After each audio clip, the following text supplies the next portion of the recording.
ভাই মাছ কি এটি ব্যাগ কিনলেন?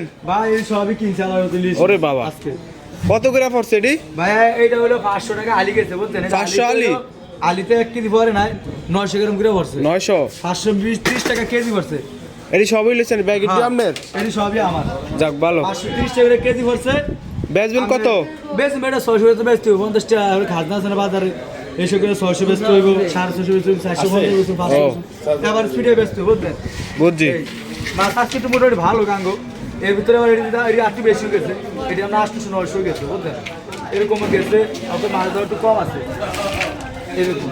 এরপরে এখানে আছে ইলিশ মাছ, এটা একটু দাম কম। এটা কত করে লইছেন এটা? এটা হলো ভাই 400 টাকা করে। 400 জোড়া? না না সাইডটা আলু। এই বড়টা লইছেন কত দিয়া? এই বড় হইছে ভাই আপনার এইটা লাগে আরো আছিল আপনার 2500 টাকা। 2500? হ্যাঁ। এ বাবা, এই বড় এটা বেশি বড় না, আপনার 600 গ্রাম হবে আর কি। এটা লাগে আরো ছিল দুইটা। আপনার মাছ দাম বেশি, আবার এটি কিনছি 300 টাকা করে আলু। 300 আলি, সাইডটা 300? সাইডটা 300 করে। মাছ হলো আপনার ধর এটি 6.5 কেজি হইব ইলিশ মাছ। এরপরে আবার এটা লইছি এই যে এটা লইছেন কত দিয়া? এটা লইছি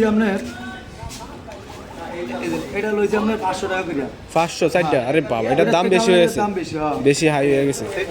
তাজা একদম না, তাজা। এটা 500 এটা মাছ তাজা আছে, এটা কাস্টমারে দেখবো ঠিক আছে। আর এটা কাস্টমারে খাইবো কি আরে, এটা খাইলে তেল লাগবে না, বলে তেল অনেক এটা তেল দিয়ে আনতে পারবো, ওরে। তেল লাগবে না, কথা বলছেন? এই যে মাছ আমরা এখন ইলিশ মাছের রোয়া হয়ে গেছে, ঠাইট লাগেছে, খাইতে মজা লাগবে। টাটকা মাছ, এটা টাটকা মাছ, মেঘনা নদীর টাটকা মাছ, এটা খাই।